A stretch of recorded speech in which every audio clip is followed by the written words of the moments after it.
You guys see, you're all wrong. This weather here, you got it all mixed up. This is,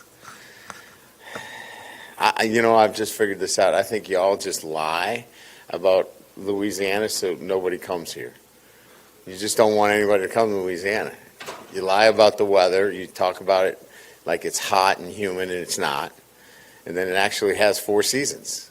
You get cold weather, and I think it keeps everybody from coming here, except for me. Yeah, you're going to get snow. You're going to be Buffalo. They're getting like 70 inches. Yeah. They moved the game, I think I heard, from Buffalo to Detroit. All right, what do we got? Update on Brian Thomas. How's he doing as he comes off that concussion? Cleared the protocol, practiced yesterday and practiced today, so he'll play.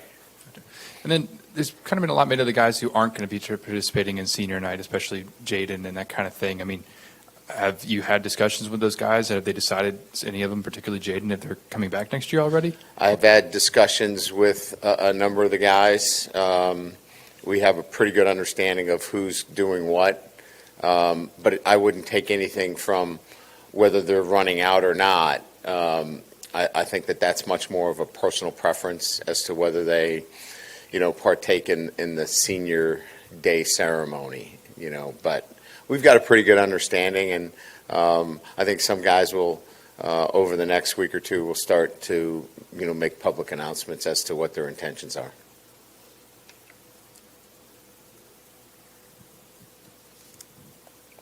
Talked a lot about the mentality of these true freshmen. What goes into the mentality they have to be able to start this entire year, or how do you identify that initially? Well, you don't necessarily know. I think that's probably the one unknown.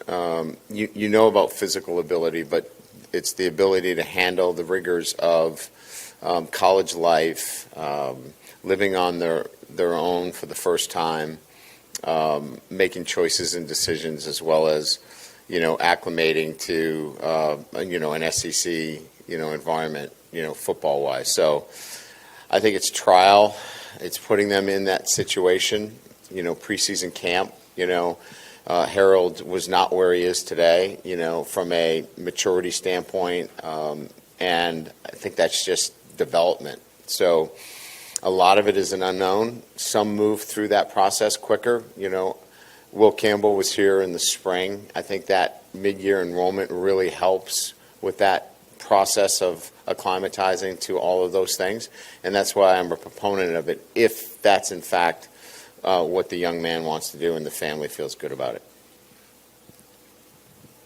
Hey, Coach. With you guys solidifying your trip to the SEC championship game, how important is it for you guys not to settle, to finish the season strong, and just how do you guys plan on doing that?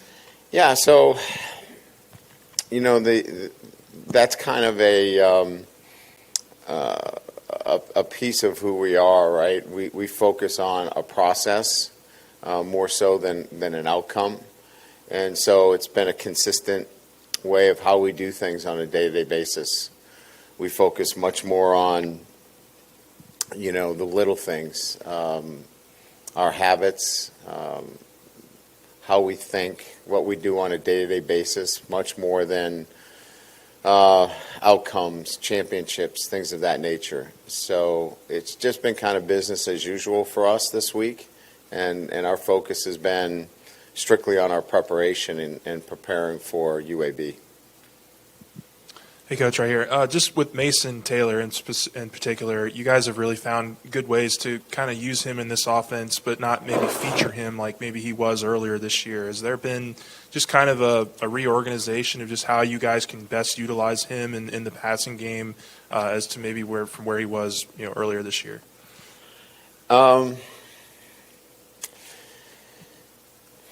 Yeah, I don't know that there's been any particular focus one way or the other.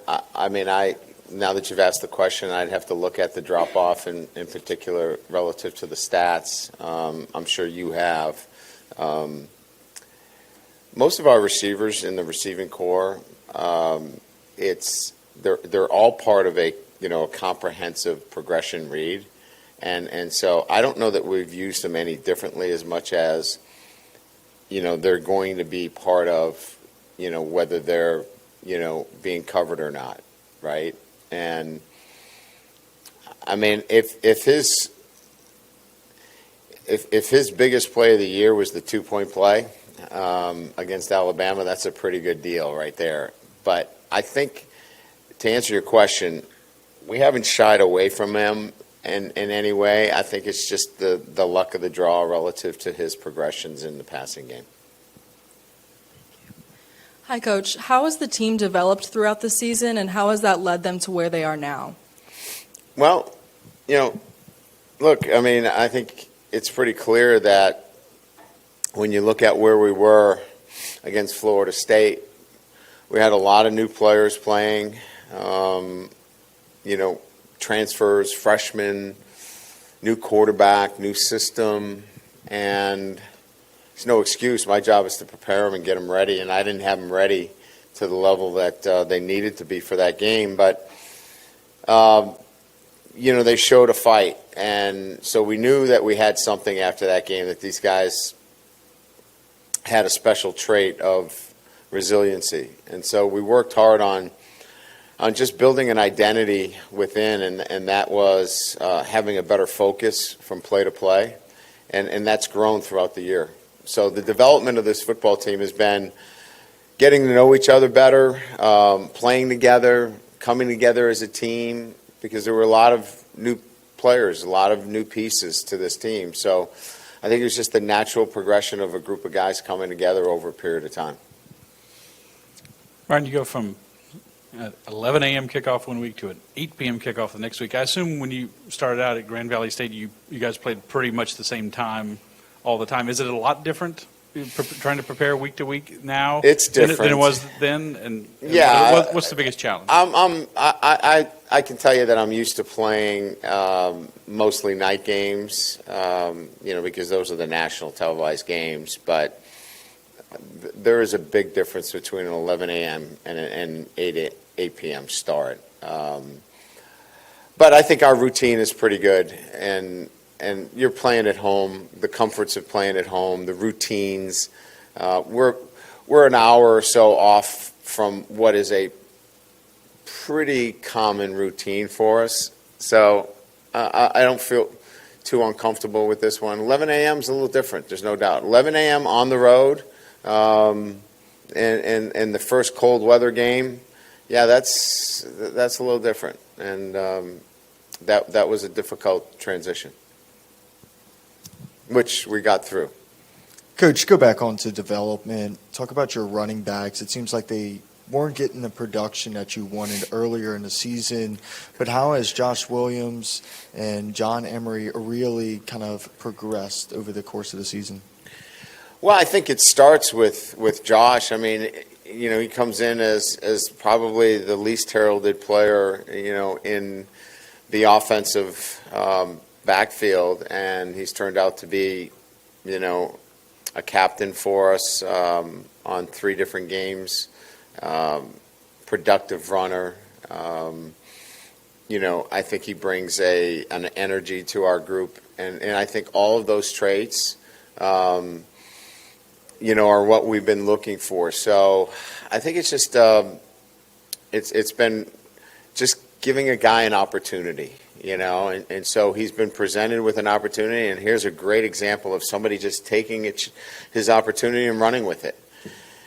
The same can be said for Emery. He didn't have an opportunity, and look, he can blame himself for that, but he is now taking accountability for that, and now he's put himself in a position where he's helping our football team. So I look at it that both of them have seized the opportunity they've been given and have been able to help our football team because of it. Hey, Coach. One of the more underrated storylines this year has been, at least lately, has been Joe Foucher's improvement over the last few weeks. What sort of growth have you sort of seen from him lately? So let's keep in mind now, he didn't play in the first 4 weeks, and I think there was probably,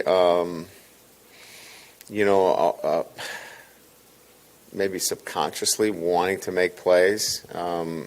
put himself in some compromising situations in the sense that he was a little too aggressive. And I think he's really settled into playing his position, doing his job, being 1/11th of our defense, and it's shown itself.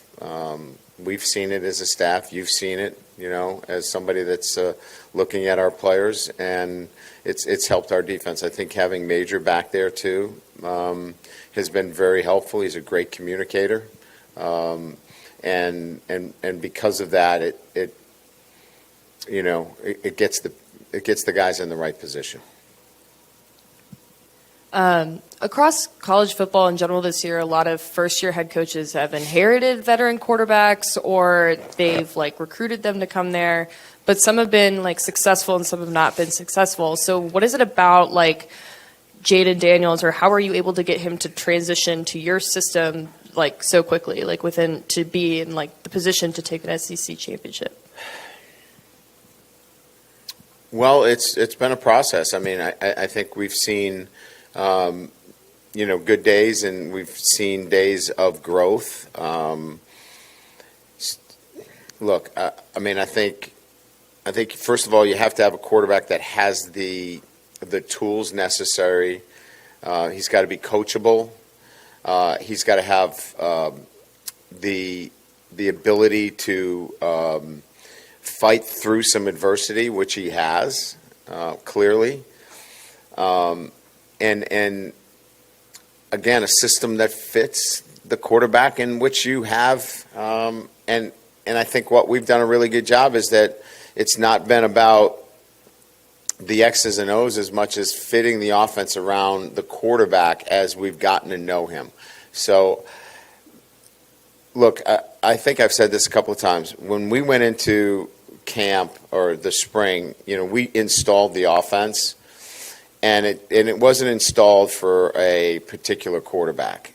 But this offensive system is now installed for Jaden Daniels.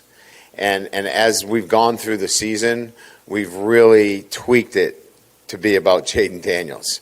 So I think that's what you're starting to see, that this really fits who he is as the quarterback. Good? All right, thank you.